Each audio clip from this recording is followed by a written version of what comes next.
Hello and welcome once again. I'm Mayor Mike, and in this segment of Alder Spotlight, we have Alderperson Tori Jennings from the 1st District. Welcome, Tori.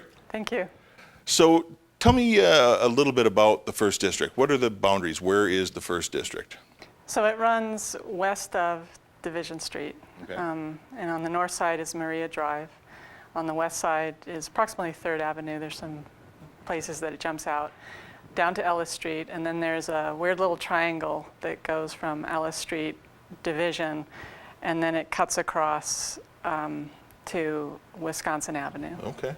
It's a large district. It's really diverse, which is an exciting thing for me because it's everything from the historic houses, student houses, businesses, a lot of diversity in the district. Okay. So generally encompassing part of the downtown? Absolutely, yes. So you've got a pretty big section of downtown. I think it goes from 3rd Street over to the east. And then you have some college housing areas in there too as well? Correct, yeah. College Avenue, Briggs, Okay. all of that, yeah. Good. And we can find the exact boundaries if they go to stevenspoint.com. You can find out the exact boundaries if you go to stevenspoint.com/District 1, and it'll give you a link to the map showing those specific boundaries too. So who is Tori Jennings? How did you get to where you are today? Well, I'm originally from Colorado, and that's where I grew up, and I think Colorado is what shaped my identity. Sort of an outdoor person and being in the mountains. I became a firefighter coming out of high school. I did a little bit of traveling, but then I went into the fire service with City of Littleton Fire Department. Okay. Worked my way through the ranks. I started out as a firefighter, became a paramedic, was an engineer, and eventually was promoted to captain. And it was during that time that I began going to university for the first time. I was in my 30s. Okay. So I was a non-traditional student, and along the way I took an anthropology course because it fit my schedule. I didn't even know what it was. And I fell in love with anthropology and knew that that's what I wanted to do, and I sort of never looked back. So that led me into a master's program at Colorado State University, and then eventually I came to Wisconsin, to University of Wisconsin-Madison, to do my PhD in anthropology. Okay. And then I was hired immediately upon graduation in 2010 here at UW Stevens Point, and I've been teaching as an adjunct professor here since that time. Okay. So what was it about Stevens Point that lured you here? Well, and originally it was a job. I had never been to Stevens Point before, but walking around, I was looking for places to rent, and sort of came upon downtown, and I love the historic buildings. I'm interested in history and historic architecture, and at the time, the city still had the posts with the photographs that, I don't know if you had a name for it, they were like little kiosks, Sure. but they showed a black and white photograph of the place back in like the 1800s or turn of the century. And I love that, and I also love that you had a co-op and the Green Circle Trail and Schmeekly, and so it was a combination of all those things that I just immediately felt like this is a place I wanted to stay. Well, good. And I sank roots pretty quickly. I bought a house within 6 months and intended to stay. Okay, good. What got you into the political realm? You've got a pretty diverse background, things that you wouldn't necessarily put together logically in some cases, but now alderperson, what led you to the alderperson role?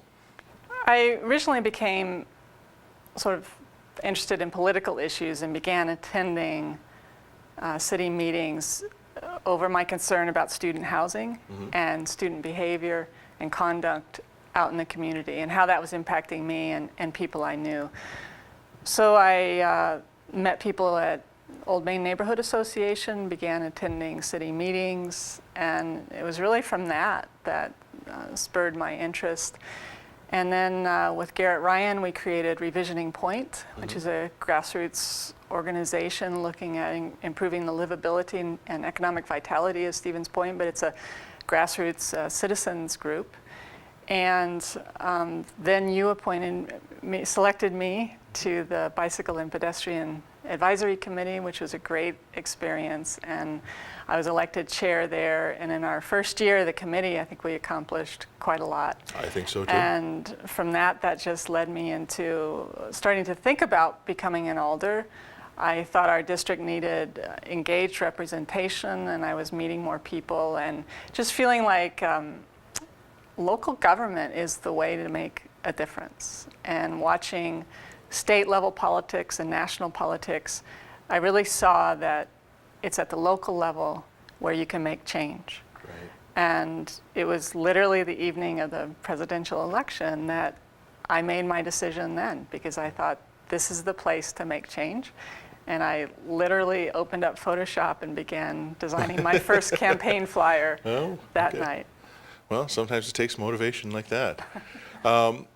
So, and I don't want you selling yourself short. As chairperson of the Bicycle Pedestrian Advisory Committee, you were instrumental, along with Trevor Rourke, in securing a nearly $400,000 transportation alternative program grant for the city of Stevens Point to implement almost 14 miles of bike lanes. Now, we've had some bike lanes here and there, but there was never a concerted effort to make those bike lanes make sense. And that's what this TAP grant is going to allow us to do.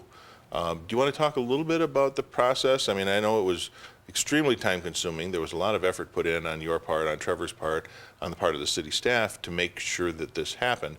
But do you want to talk a little bit about the ideas behind it and what led the group, the Bicycle Pedestrian Advisory Committee, to apply for that grant? Sure.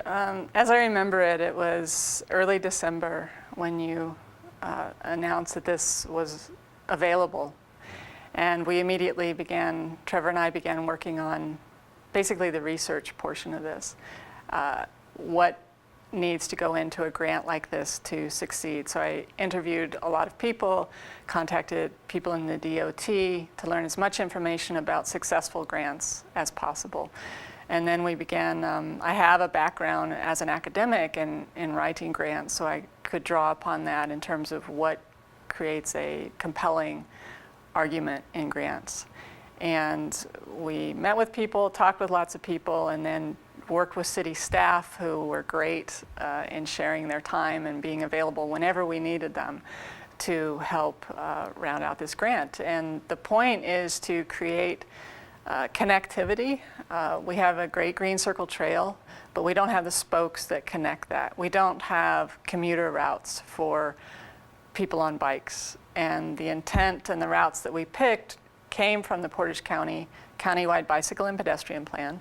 And their purpose was to connect people to places of shopping, places of business, and being able to get around town on a bike quickly and efficiently, and to use it as transportation. Well, and it worked. You certainly picked the right recipe because we won the grant, we were successful, and we're going to be working on implementing that grant over the next 2 years. Mm-hmm. Back to the first district. What do you see as your vision representing your constituents in regards to the first district? Again, because it's such a diverse district, there's lots of different issues. And so as I started out, I'm concerned about student housing, quality housing, and student behavior. So there's things to be dealt with there, and trying to figure out how to bridge and have effective collaboration between the university and the city and law enforcement in terms of dealing with students. And then there's the TIF District 5, which to me is a fascinating place. It's North Division. North Division Street, okay. Yeah, so North Division Street. There's so many opportunities with that area of the city in terms of redevelopment and regeneration. And I see that as a real wealth development corridor for the city. It's also an entryway to the city, and it's very exciting, and congratulations for all the work you've done with Century. So getting that started is really exciting. Well, and you understand, and we've talked about this with other alderpersons too, is that because of the restrictions imposed on us by the state, the levy restrictions and the expenditure restraint program, we are only allowed to increase our budget an equal percentage of our net new construction or net new growth. So if we don't grow, we can't increase our spending. And as you know, every year costs of services and goods go up, personnel costs go up. So if we're restricted, on how much we can spend, we then have to cut other services, and we've been cutting for a lot of years. So I know you're one of the alderpersons that understands the significance of that construction and that net new growth, but we also understand that we need to do that wisely. And I appreciate that, and I appreciate your help in getting that done. How about for the city? What vision do you have for the city? If there was some magic wand that you had with that didn't limit you on dollars and things like that, what would you want to see for the city as a whole? I really think Stevens Point has tons of potential. It's a great place to live, but it has a lot of untapped potential. And we have incredible amenities in terms of natural resources, and we have historic buildings, and we're a small, compact area. And so high density is a possibility. I would like to see us become the most walkable, bikeable, vibrant, small city in Wisconsin. And I say that sincerely because I think Stevens Point can do that. So magic wand style, it would be now, but we're going to have to work together and make that happen. And I think the city is making progress towards that. I want to also point out that they can get in touch with you at district1@stevenspoint.com. Correct. That's easier to remember usually. All of the districts have their own email address, so it's district whatever at stevenspoint.com. In your case, district1@stevenspoint.com. You're also available on the city website at stevenspoint.com/district1, or you can scroll through the menus and get to the clerk's office and then alderpersons, and we'll have a small bio there.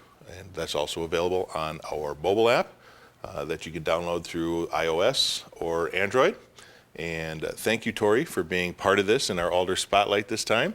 Thank you. And until next time, I'm Mayor Mike, and this has been Alder Spotlight.